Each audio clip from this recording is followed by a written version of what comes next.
Yo, what's up, guys? As you guys know, Memento is one of my favorite decks, and so I decided to adapt it to the current format. So I decided to build Memento K9 because I figured the K9 cards are so broken.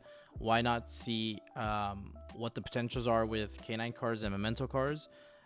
So I want to be basically showcasing my K9 Memento deck, as well as showcase a breakdown of the combos that I've been doing that I thought is pretty cool. So if you guys are enjoying this content, don't forget to like, subscribe, and then comment. And then, of course, if you guys are interested in improving at the game and getting better, you can join the inner circle in the description box below, where you can get help from coaches like myself, Nesh, Jib, Lund, and we also invite pro players on all the time to do discussions as well. Players like Triff, players like Jesse have came on. Players like Ruben have came on to like talk. So if you guys are interested in that type of content and want additional content, then you can consider subscribing to the inner circle below. But with that being said, though, let's jump right into the deck profile. So some of the ratios are still relatively the same. So we play still 3 witch. I'm going to be showing the 1-card combo, the 1-card witch combo after at the end of the video, so definitely stay tuned for that if you guys are interested in learning how Memento bridges to K9. The reason why I decided to play K9 cards with Memento is that because the Memento combo accesses a bunch of level 5s, you know that you can obviously, and this deck, because it has so many free 5s, you can do like Protected Paradise Smasher, for example, which I think is really insane. Which is similar. It's kind of like similar to like what the Crystron deck does, but I think the Memento engine is a little bit stronger than Crystron, so I figured like this deck has some potential. So 3 Anguish, 3 Dark Blade. Dark Blade is a lot better in the new format because it plays around Izuna. So this card is definitely more broken than Anguish now. But Anguish used to be a lot better with more effect negation, but it just depends on how your opponent opens. Yeah, so 3 Witch, 3 Blade. You have 3 Horse, and then 2 Goblin. So these are like your 11 1-card starter and then the 1 Mace. So basically 12 1-card starters. Basically the way you want to play the deck post Yugioh is you want to prioritize access to Memento Fusion as early as possible if you can. So cards that do that are going to be the Dark Blade and then the Mace without triggering Zuna. So these are going to be ways to like combo without triggering Zuna and getting access to Fusion early. And then Witch and Horse are a little bit worse into Azuna, but you play some cards to help you beat the Azuna still, so it's still chill. I mean, you still max out all the quick plays, so you should still beat Azuna, but that's just something you have to just be aware of.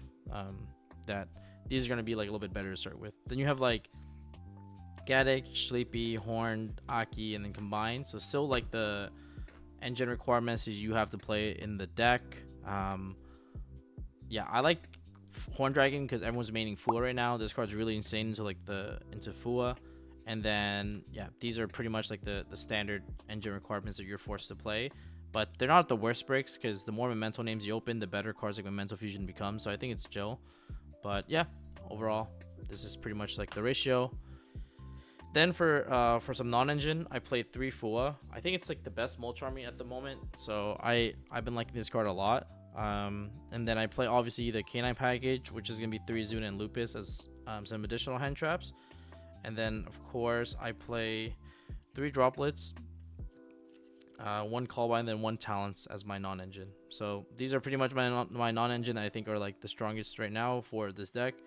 And yeah, the fact you still have like 12 non-engines is still really good, in my opinion. But then, of course, the Memento deck is really strong engine-wise as well, so it's able to like crack a lot of boards. And then for like the rest of the K9 package, what I play is I play obviously the 1 Lantern, 3 Jokel, 1 case of K9, and then 1 Force Release. So the combo that I do is, you guys will see, I search this in the combo line, and then basically access like the Force Release of my combo, so it's always part of my end board. And then you play also the 3 Memento Quick Play, 3 Memento Fusion, and then 2 Grand Breakout. This card is really good because it helps you tribute like your Zunas or your Lupus so that you can clear the zones to summon Horse. And then, of course, the Memento Field Spell. So that's pretty much the deck for like the main deck. And then we're going to go into the extra deck. So for the links, I only play Cross Sheep and SP. I think these are all the ones you need. Cross Sheep because there are some lines under Droll that Cross Sheep is really good into.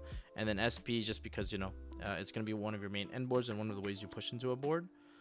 And then for some of like the standard stuff that you would normally see, you would see the Creation King. I think 2 is good. 3 if you have space. But the extra X kind of tight with all the rank 5s you play. So Twin Dragon, Stapelia, and then Guardian Chimera. These are just going to be like the standard fusion monsters that you're going to be making. Stapelia is a lot better now because it turns like Jokul into a 1. So like if you play against like your opponent's board, you can like use Stapelia to negate their Jokul, and then it becomes a level 1, so they can't overlay with it. So that's pretty clean. And then for the rest of like the rank 5, which is gonna be the Xyz package, you play 2 Ripper. Because I like having access to making one on my first turn combo and then making another one to insulate my board. But you can definitely get away with 1 Ripper, and then of course you have to play the Werewolf. Funny enough, the Werewolf is a generic rank 9. You can actually make it overlay 2 of these to make it, or you can use Guardian Chimera that survive plus the Creation King, and then overlay both of these to make Werewolf organically. So that's kind of interesting. I've done it once in testing, but it was kind of win more. I already won, but yeah. And then Valon, because you can it's one of the better targets you can make off of like the Azuna.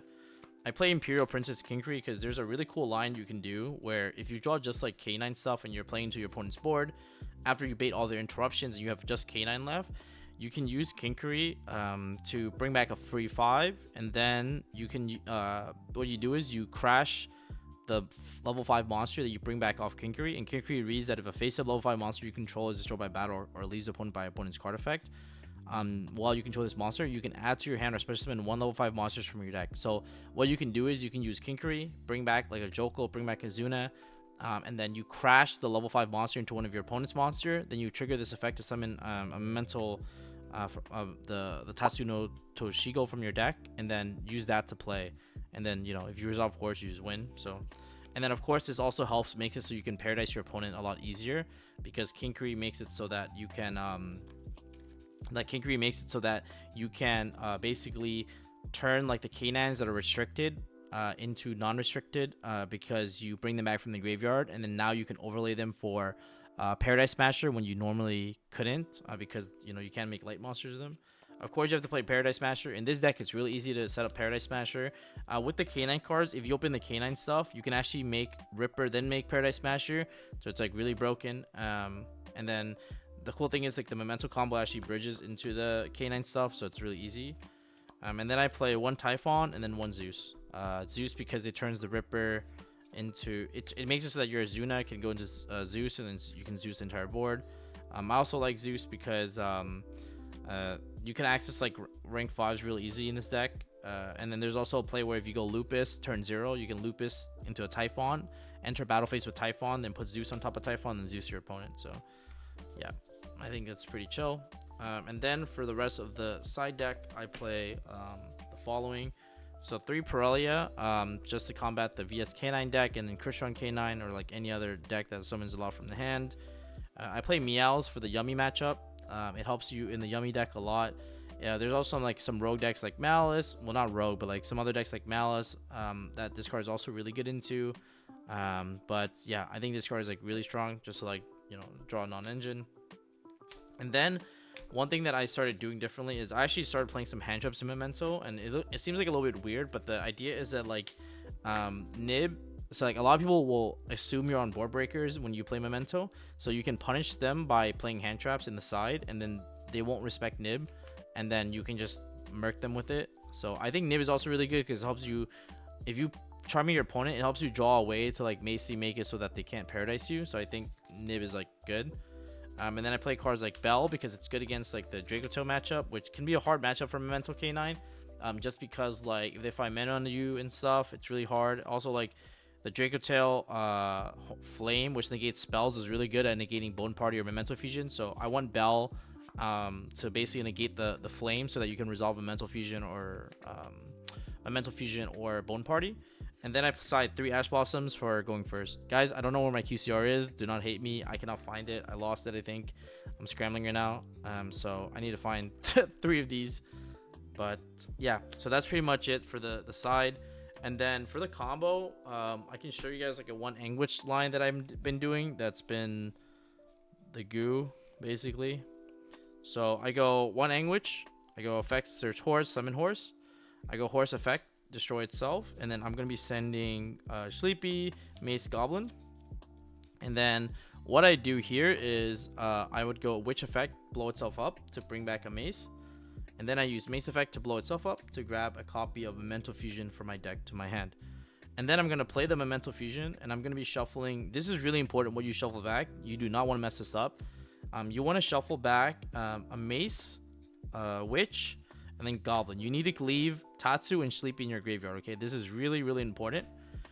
So you're going to shuffle these back, and you're going to be summoning, of course, the GOAT himself, Creation King. And Creation King is going to dump another copy of itself. And you're going to be dumping Gatic. And then you're going to dump Akihiron, okay? This is really important that you dump these specific cards. You on a new chain, activate the effect of Gatic to summon itself back. And then use Gatic effect to add back the Sleepy to your hand. Then you're going to banish the Creation King. And then you're going to be searching... ooh, the glare is kind of crazy. You're going to banish the Creation King, and you're going to search the field spell. You're then going to play the field spell, and then banish Memento Fusion to destroy your Creation King, adding a copy of Bone Party to your hand. It's a Bone Party. And then you're going to trigger the effect of field spell channeling 1, targeting Creation King, chilling 2, Akihiron to summon itself back. Summon Akihiron, then you summon Horse. At this point, your opponent have to nib you, but then you beat nib because you have Bone Party in your hand.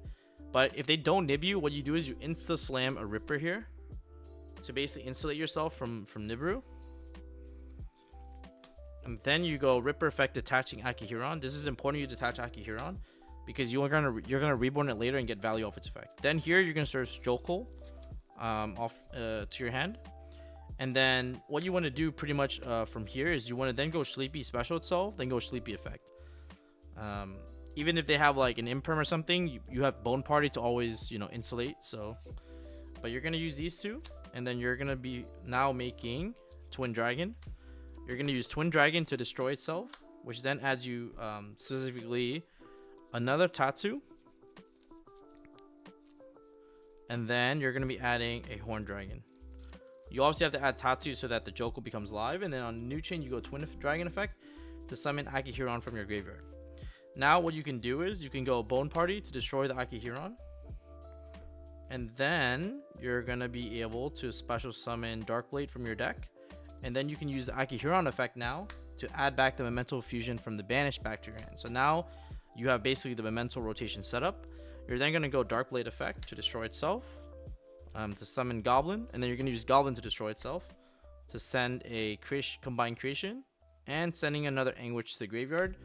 So now you have Anguish in your graveyard for your rotation as well. So at this point, your graveyard is going to be something like Creation King, Sleepy, Gatic, Twin, Akihiron, Witch, Blade, Goblin, and then Combined Creation. From here, you're then going to activate the effect of Jokul to summon itself and Horse from the hand, and then use Jokul's effect to add Lantern from your deck to your hand. From here, you're then going to want to actually link these two off to make SP Little Knight, to kind of like insulate your board even further. And then you're going to activate the effect of Lantern to summon itself and the Jokul from the graveyard, and then you use Lantern effect to add Force Release to your hand. So now basically you have like a Force Release for the Ripper. You're then going to overlay the Lantern and the Jokul, and then you're going to be making Valon so that you have like a book. And another cool thing is you can actually Memento Fusion fuse the Valon and then use Valon's effect to pop a back row face down, which is or any set card, which is pretty strong. And then from here you go special summon Horn Dragon, and then you're gonna summon back the creation, combined creation from the graveyard. You want to shuffle back specifically the following, which is gonna be these two, the fusion and the twin. You could keep the fusion in the graveyard because you can like bring it back off of combined, which is fine as well. So you can actually leave this in the graveyard as well. Up to you. It's just but that's just something like you have to be careful of because you don't have another one in the extra deck. But then yeah, and then it has to always be Sleepy, Giatic, Goblin, and then Horse. Because Witch Blade has real effects, and then Akihiron, you want that in the graveyard as well. And then yeah, you summon these, shuffle these back, put them in the back, and then you set fusion, you set force release, end phase, set party. So your board is like pretty much SP, Valon, Ripper, Horn Dragon, and then 5k, and then yeah, you extend your opponent to handshake. The thing is, if your opponent hand traps you at all during this point, you can actually do like a crazy line where you paradise your opponent. But obviously, this is just like one anguish, nothing else, you know. But I figured this was really cool. I'm definitely gonna maybe consider taking this to a tournament or locals or something if you guys want to see it. But yeah, I've been really enjoying it. So let me know what you guys think about the Memento deck profile, the combos, and all that good stuff. And if you liked it, like I said, Memento was one of my favorite decks. I figured why not experiment a little bit with it and you know, kind of showcase it. So thanks again, guys, and don't forget to subscribe and comment what your thoughts are. Peace.